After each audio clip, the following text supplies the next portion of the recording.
obviously you joined the staff of Seinfeld, Yes. and the rest is, if you will, now in a memoir that called Comedy Samurai, and then I'll show the photograph that's on the back. Right. It is you in the episode that you wrote as Yes. well, right? The airport. Yes. And you're the one who stunk up the bathroom on the plane in Coach. That's you right there. I wrote that part, and everybody said, "Well, you have to play it."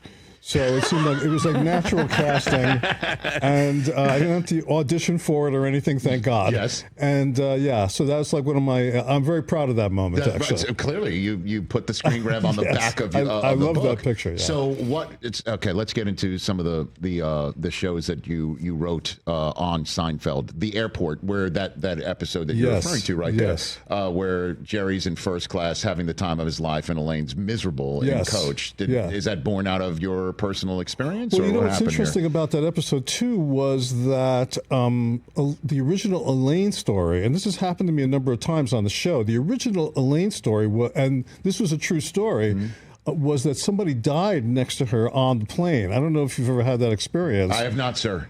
People sometimes die on planes, and what do? You're in the middle of the air, and they just cover the person up with a sheet, and there's no other seats. All the seats are taken, and you have to sit next to a corpse through the rest of the flight. So that was the original story, and they thought it was too dark, so I just changed it to a kind of a guy who was a pain in the neck. And then where did the stinking up the bathroom come from? Stinking up the bathroom. Haven't we all had that experience on one side of it or the other? We've all been guilty of it on one level. You know. So another episode that you are credited for writing, Bubble Boy. You wrote the Bubble Boy episode with Larry. We wrote that one together. Where did actually. that come up? Where did that? What? On Seinfeld, one of the hardest things was coming up with stories. We were always groping and flailing and just like grabbing at the air for stories.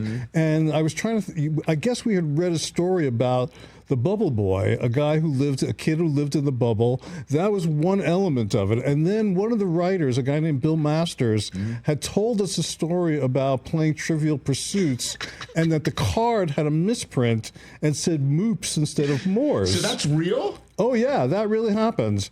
Everything on Seinfeld pretty much actually in some form or another actually happened. So he had that story about the Moops, and I don't think he realized himself how rich that story was. And so we thought, oh, that's a funny thing. George plays with the Bubble Boy, and the Bubble Boy insists that Moops, that argument seemed rich to us. And so you're saying, the Moops thing was just sitting on a pile, and you're like, let's bring it off the pile. Exactly. For a Trivial Pursuit game against somebody living in a plastic bubble. Correct. That's correct. And sometimes those stories they were woven together in a way that just seemed very organic and funny and natural, and it worked out really well. Okay. And that had the Yoo-Hoo, his dad, the Bubble Boy's dad was the guy that sold the Yoo-Hoo. And that was kind of a nice, fun aspect. And we got like a case of Yoo-Hoo for that. We didn't realize we could take advantage of things like that. Here's another one. Great one. The Chinese restaurant episode. That's Larry David's. That's Larry's? That was one of the original episodes he wrote. And it really had no story. It was like a Beckett play. It was all about waiting for a table, which we've all been through. Yes. And the network was kind of freaked out. There was no story. They didn't know what to do. It was funny. It was great. But they're used to a traditional sitcom 3-act structure. Right. And this is one of the things we deconstructed on the show. And eventually, with just adding the idea that they had to go to a movie, that's what made it acceptable and palatable to the network, and we were able to do that show. And every single time, Seinfeld in the comedy stands the test of time. In the writing, and the comedy, and the acting, but there are constructs to the plot that just wouldn't exist in this day and age. Like, for instance, a payphone being right in the middle of this storyline in the Chinese restaurant where George needs to get to a payphone. Well, technology. Now you just take a cell phone out, right, and that takes it away. Another episode that you're associated with, the Limo, right? Where I wrote the Limo. You wrote the Limo, where they're coming off of the plane and their ride isn't available. Somebody had told us that they had a friend who came off of the plane and saw a driver holding the sign. Yes. And I thought, wow, what if this? And he said that he was that person, and I thought, what if that person, the real person, was like a Nazi? What would happen then? And then George that just seemed, again, like just flowed from there. That thought just pops in your head. That thought popped into my head, okay. Yes. Yeah. And everybody thought that was funny, and then I was able to write that episode, yeah. Where the limousine is actually supposed to, O'Brien is supposed to be the Nazi who's now speaking at Madison Square Garden. Right, and George is mistaken for O'Brien, and Jerry and George are stuck now in the limo with two neo-Nazis who are holding guns on them, and it was fun. It was a very kind of, again, untraditional episode. Fantastic. And another one I want to bring up here, yes, sir. To you, Larry Charles here on the Rich Eisen Show, is the ex-girlfriend episode. Yes. It's the season 2 debut. That was a Larry episode. Also, that was a Larry episode. Yes, Larry David. Okay, and because the reason why I bring it up here is you're on this as an executive story editor, I guess. Yes, at that time. But that episode when Jerry was here, asked him about what his favorite line was in the history of Seinfeld. And he mentioned the line that he tells the ex-girlfriend who has a problem with what he does for a living. Yes. He says, but you're a cashier. That's right. That was a great line. He said that the response that came from the audience on that was the moment he realized that the show was going to make it.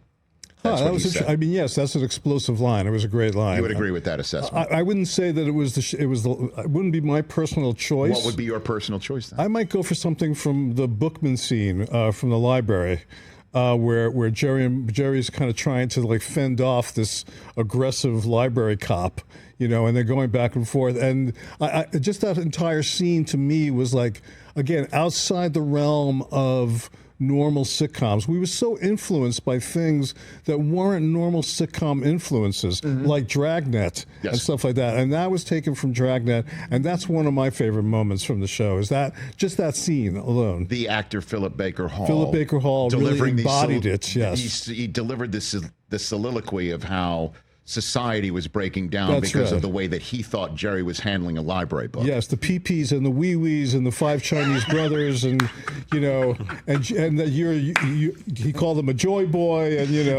he's a flashy guy. He just was like he was great. Philip Baker Hall really just took that over. Was that all scripted? That was all scripted, yes. Did you write that? I wrote that. And also the rhythm of it, though, was so perfectly Dragnet-y. With his trench coat? Yeah, he was like serious. I don't even know if he even got how funny it was. He just he was like great. And Jerry couldn't keep a straight face. Actually, we constantly cutting away from Jerry because Jerry was laughing through so much of Philip Baker Hall's monologue. Yeah, because we were remarking to that again to Jerry. He said that he when he was telling the story about coming up with I don't know if you were still on the show or not, the sea was angry, my friends. Yes, moment. The marine biologist. Were you on that? Yes, yes. So how they came up overnight with the soliloquy for George to say in the diner. Yeah, it was brilliant. Because they didn't marry the two about the Kramer hitting golf balls and the marine and it was the perfect ending. It was such a beautiful ending. And that he said that's a legitimate reaction to Jason Alexander, the look on his face, legitimate reaction to Jason Alexander nailing word perfect what was just written and handed to him. And I'm like, really, that's just you being you. And he says, we don't act. Larry and I do not act, is what he said, pretty much. It's true. Well, Jerry was a great audience. He loved watching Michael work and Julia work and Jason work. And he laughs. I mean, he's great comedians like the Jack Bennys of the world were also very willing to share the laughs with the people around them. They knew they would come off well if everybody was funny. And Jerry understood that dynamic. And so he didn't have to be the funniest person in the scene as long as the scene was funny. Larry Charles here on The Rich Eisen Show. Catch The Rich Eisen Show live weekdays from 12 to 3 p.m. Eastern on Roku Sports Channel in the U.S.